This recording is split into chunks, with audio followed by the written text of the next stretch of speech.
When Yuri Gagarin was first to blast into outer space, he was quoted as saying, "I didn't see God up there."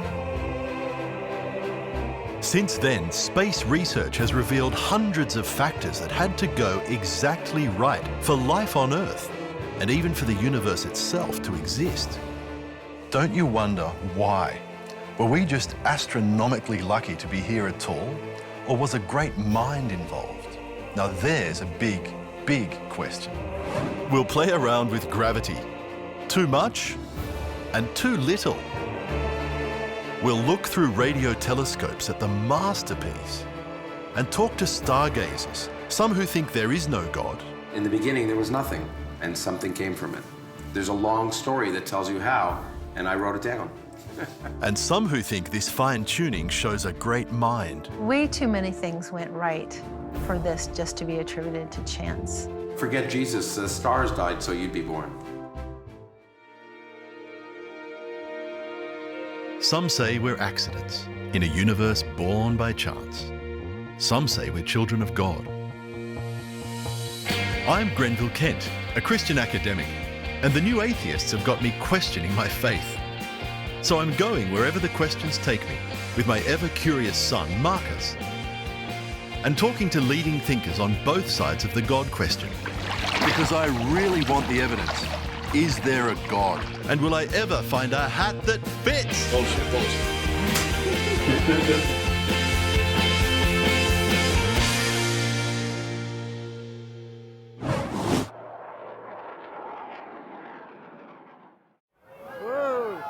What would life be like if Earth's gravity were different?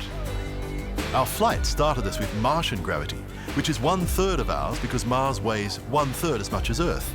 Why can't our planet be this cool? Then lunar gravity, which is 1/6 of Earth's. This is a great gym. I lost over 70 kilograms in seconds. When we pulled out of our dive, gravity grabbed us, twice as hard as usual. My head weighs like 10 kilograms. Then we went 0G. The gravity we normally feel is decided by the size of our planet and also by G, the gravitational constant. Change them and we'd live very differently, if we lived at all. With no gravity, it's very hard to control yourself, and I needed what Americans politely call a motion discomfort sack. I won't show you what happened next.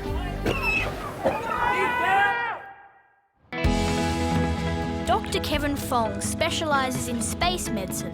Astronauts, for the first time they fly in space, most of them feel sick or actually are sick for the first 24 to 48 hours. And these things don't just get better on their own. They tend to progress with the time that you spend in space. Weightlessness, which looks like a lot of fun when you're floating around in the space station, becomes this creeping threat because your body's shaped by gravity. Our muscles work against gravity to keep us standing upright. Our heart, which itself is a muscle, pushes uphill against gravity. My heart's doing that now. It's pushing blood out of my heart up into my head. And of course, when you go into space, when you spend a long time weightless, all of that goes away, and so you become a couch potato, really. Your muscles waste, your bones waste, your heart deconditions. Why is it hard to balance without gravity? In the innermost portion of your ear are some organs that measure acceleration, and they're like the devices you have in your games console that tell you whether it's that way up, or whether you're shaking it. And when you remove gravity, they get really confused. It leaves some astronauts feeling like they're permanently seasick. What they don't get used to is what it does to their ability to track moving objects. You need to have a very good sense of what's moving in the world around you and how you're moving relative to it. And so your ability to track stuff, the stuff that you take for granted, someone chucks you a ball and you look up and you track it and you catch it in your hand, they find that all much more difficult to do. Now, they're not going to be playing much in the way of ball sports up there, but they're going to be landing vehicles on planets. That's something that is a formidable problem for them. To see just how fine-tuned gravity is, we headed to Russia, where you really need a good hat, if one fits. Our destination was Military Unit 26266. For many years in the Cold War, it didn't exist, officially. But we managed to find it. The Yuri Gagarin Cosmonaut Training Center. Cosmonauts train their inner ears for 0G using this chair. Marcus easily lasted 2 minutes, enough to be a fighter pilot. His proud father lasted 22 seconds, enough to be a librarian. Then we went to try on a suit, not for spacewalking, just for wearing in the space capsule. In case the cabin depressurizes, cosmonauts are kept alive by these high-tech suits which maintain oxygen and appropriate pressure, things we get on Earth for free. And lack of oxygen can have psychological effects. Bolshoi golodne. Living on Earth is just much easier. Cosmonauts need to handle massive G-forces, and they practice in this, the 300-ton the babushka of all centrifuges. If you want to become a cosmonaut, you should try. Yes. Here we go. Let's do some medical preparation. Спасибо.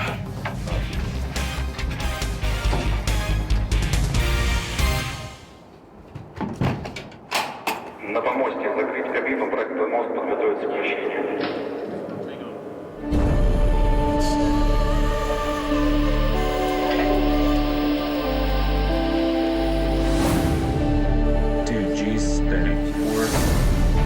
How are you doing, Dad?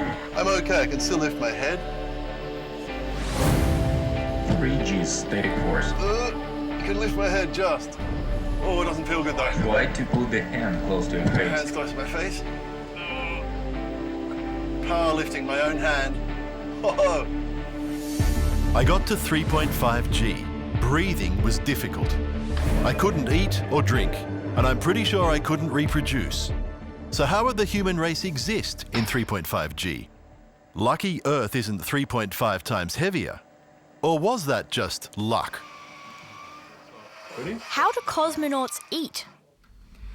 The real cosmonauts don't drink out of a cup like I am. They drink very carefully out of one of those bags, because one stray drop floating around the cabin can end up in somebody's nose, asphyxiating them. It's the same with crumbs, and that's why the bread comes neatly divided into little pieces you can pop into your mouth and never make a crumb. And there's a crumb catcher right there, which is a vacuum constantly sucking, so that if you drop anything, it's caught there. Astronauts need superb table manners. You may never have thought just how important gravity is for getting rid of human waste. For starters, it keeps it on the ground. In space, liquid waste can be really dangerous to electronic equipment, and also to people. And as for solid waste, let's just say some of the early NASA flights have tapes of astronauts shouting out, "We have a floater," and kind of panicking. So NASA spent millions of dollars designing a space toilet, and this Russian one uses suction. There's the solid waste and the liquid waste, and it keeps it all nicely contained, which is what gravity does for us every day. Did Gagarin really say he didn't see God up there? We asked a historian who, as a child, was Uncle Yuri's neighbor. Но вот, так скажем, документального подтверждения нет. Поэтому, может быть, он говорил о чем-то другом, но мы знаем, что духовное начало. И вот я думаю, что-то он испытывал. It's likely President Khrushchev made up the "No God" quote for his anti-religion campaign. Then the big one. Cosmonauts practice for zero gravity with a full-size model of the space station in a pool.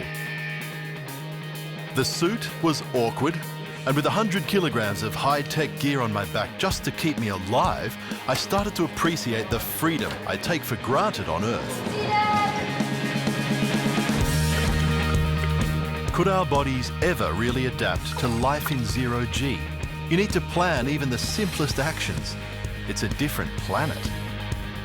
Weightlessness is exhilarating. But my arms are absolutely hammered because you just use them all the time, and you almost never use the big bones and muscles of your legs. It feels like the human body is just not designed for a weightless environment. Why do we lose bone in zero gravity? The bone itself is this living tissue that remodels itself. It changes itself all the time, depending on what forces you apply to it. So if you go and play sport and you jump up and down, it will make itself thicker so that it doesn't break when you put those sorts of stresses on it. So when you go into space, there is no gravitational load at all. It wastes. There's a cell population in the bones that comes in and basically acts like a biological bulldozer and eats up all that bone, leaves it really weak, because in space you don't need the bone. If you go into a gym, every machine you see requires you to have gravity. So you get around that by crude ways, really, sticking elastic cords over your shoulders to try and glue you onto these machines, or you use machines that have got less dependence or no dependence on gravity. So those rowing machines are quite good for that. But none of it is perfect. The ideal gym for the human body is the one that we're in now.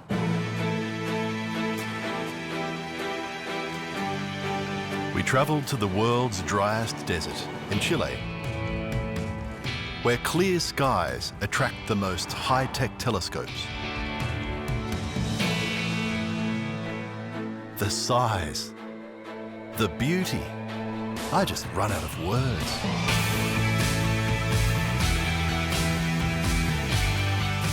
But we wouldn't be seeing anything at all.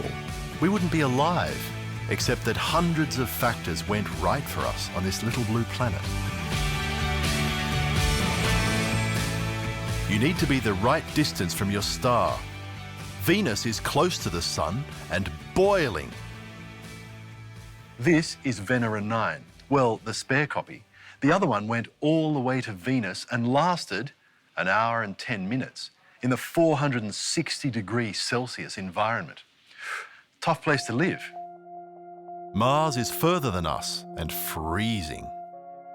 This exquisite Mars 3 lander made it all the way to the red planet, but it only lasted 20 seconds and sent one picture home. We live in the Goldilocks zone, where it's just right, and we have the liquid water essential to life. But a 1% change either way in our orbit would wipe us out. If Big G, the gravitational constant, was stronger, stars would squeeze in on themselves and burn faster and 1,000 times hotter, and we wouldn't be here. You need a planet with the right mass. Mars doesn't have enough mass to hold an atmosphere we could breathe. On Jupiter, you'd weigh 3 times as much, and no diet could fix it. If we had a long elliptical orbit, our oceans would freeze or boil away. Earth's orbit is almost a perfect circle. Then there's spin. Mercury spins 59 times more slowly than Earth, and its sunny side can reach 465 degrees Celsius, while its dark side is minus 180. Earth rotates about every 24 hours, keeping temperatures usually manageable, and giving most of us a dark night for sleeping.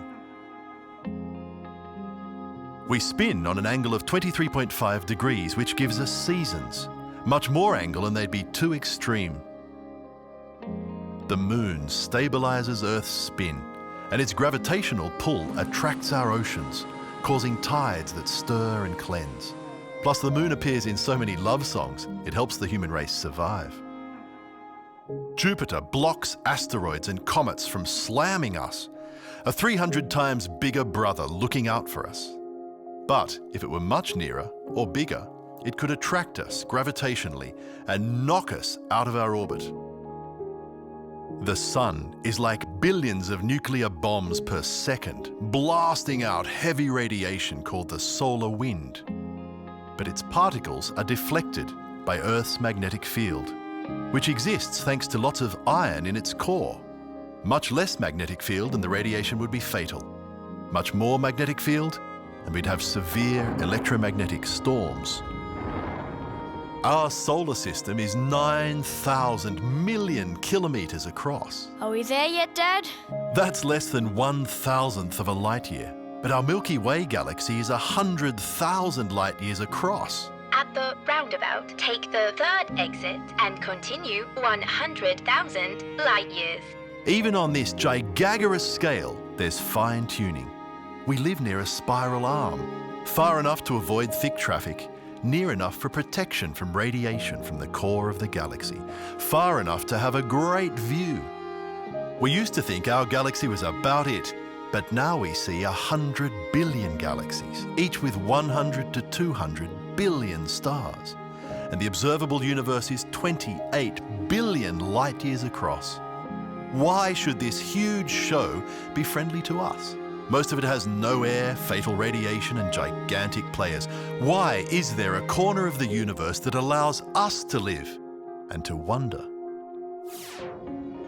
Gravity turns galaxies and plays a tiny role in the atom.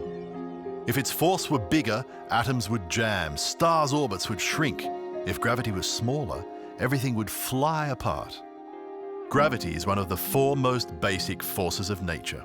If you change its relationship to the others by just 1 in 100,000 million, no stars could exist. And on and on and on it goes. Gravity seems unbelievably fine-tuned for so many things. We've heard a lot about you, Astro Girl. Thank you very much. Rocket scientist Dr. Leslie Wickman points out more examples of fine-tuning. H2O weighs 18 grams per mole. Methane and ammonia, 16 and 17 grams per mole, just slightly lighter. But fortunately, Earth's gravity is strong enough to hold on to the water molecule in great amounts, but not to large amounts of methane and ammonia, which would otherwise poison the Earth's atmosphere. That's just one example of how Earth's gravity and the composition of its atmosphere are balanced on a knife edge. Roger Penrose, a British mathematician, estimates that the odds of getting a life-friendly universe are 1 chance in 10 to the 123rd power. And that's a number that most of us can't get our brains around. Sir Fred Hoyle estimated that the odds of getting just the right enzymes together for life was 1 chance in 10 to the 40,000th power. Just to give those numbers some perspective, the number of atoms in our universe is estimated to just be 10 to the 80th. Statisticians will say that odds any worse than 1 chance in 10 to the 50th power are not just statistically improbable, but statistically impossible. Cosmology professor Lawrence Krauss, a leading new atheist, thinks the fine-tuning is only apparent. You know, the problem is we don't really know what's fine-tuned for life. We don't know. We know that if the energy of empty space was much bigger, then galaxies would never have formed, and it looks fine-tuned.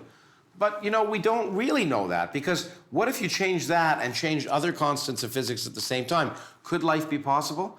We just don't know the answer. So the universe is big and old, and accidents happen all the time. Rare events happen all the time. In a universe as complex as ours, very, very strange things can happen. And in fact, the laws of physics are such that if it isn't impossible, it's inevitable. But wouldn't that destroy probability theory? Astronomer Dr. Hugh Ross has researched 140 factors that must be set exactly right to allow life to exist anywhere in the universe, plus another 922 factors to allow a life-supporting planet. The last time we did an extensive survey of the scientific literature, we concluded that the probability of you finding a body anywhere within the observable universe with the necessary characteristics to make the existence of advanced life, human beings, or the functional equivalent possible, that probability was less than 1 chance in 10 to the 1,050th.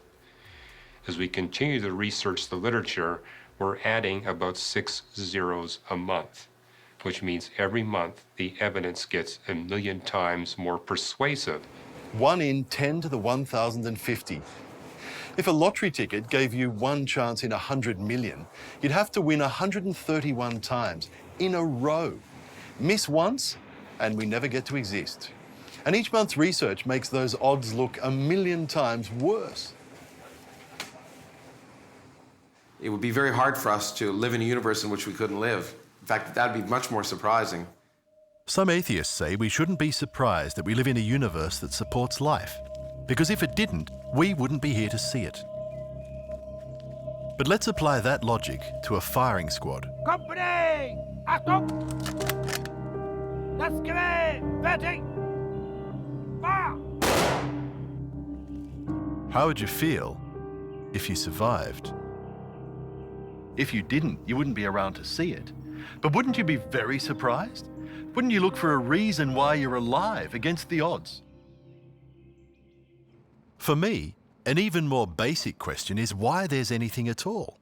Something from nothing. Can that be common sense? Science can plausibly tell us why there's something rather than nothing, which itself is absolutely amazing. The fact that it is not, you don't require a miracle to create a universe full of stuff from no space, no particles, by simple laws of physics. And while we can't argue that that definitely happened yet, the fact that it's plausible is truly amazing. What was there before it? Take a region of space, get rid of all the radiation, all the particles, there's literally nothing there. But in spite of the fact that there's nothing there, there's lots of things happening. And you can actually, using the laws of quantum mechanics and relativity, you can show that real particles can pop out of empty space with impunity. You can fill a universe full of matter when you had none before without violating energy conservation or anything like that. But a little more speculative, when you apply quantum mechanics to gravity, then space itself becomes a quantum variable, and you could literally pop a universe into existence where there was none before. So where did our universe come from? Well, if we're right, it didn't exist, and then boom, a small closed universe was created by quantum mechanical processes, and then afterwards we can follow its evolution. So where did the laws come from? It now appears quite plausible that even the laws of physics in our universe are not prescribed, are not universal, in the sense that there can be many universes with different laws of physics, and the laws of physics themselves may come into existence as our universe comes into existence. And the only reason they are what they are in that case is because we're here to observe them, not because it was designed, but kind of a cosmic natural selection.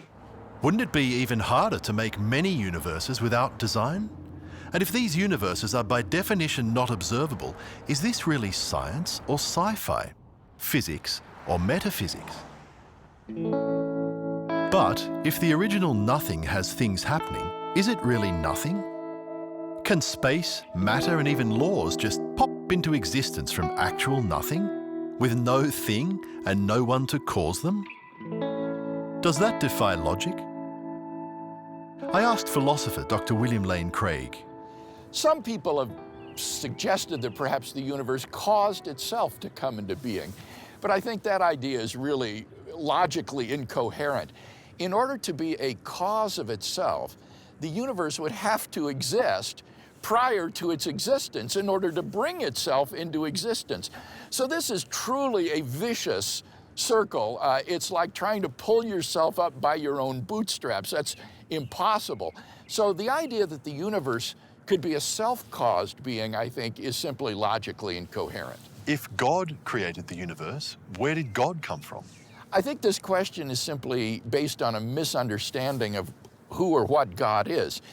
When you think that we are talking here about a cause of the universe that is beyond time and space, and therefore beginningless in its being, I think you can see there cannot be an antecedent cause. It just makes no sense to talk about a beginningless, timeless being coming into existence. That would imply a being that exists in time. So when we're driven back to a spaceless, timeless, beginningless, immaterial cause of the universe, we've reached a being which is truly the first uncaused cause.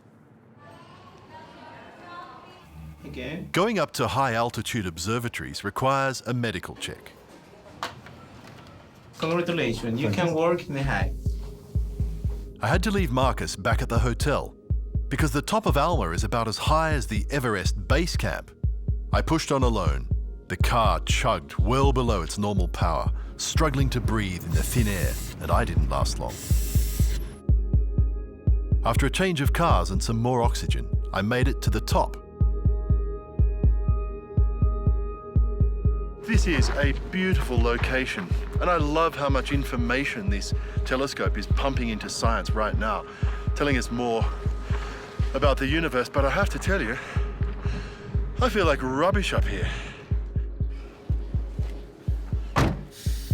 They gave us oxygen, and I laughed, but it does help you feel less lightheaded for a minute. And it hits me up here just how fragile I am. We live within very narrow settings in which life is even possible. And there are lots of them. And they're interconnected, which means only one of them had to go wrong.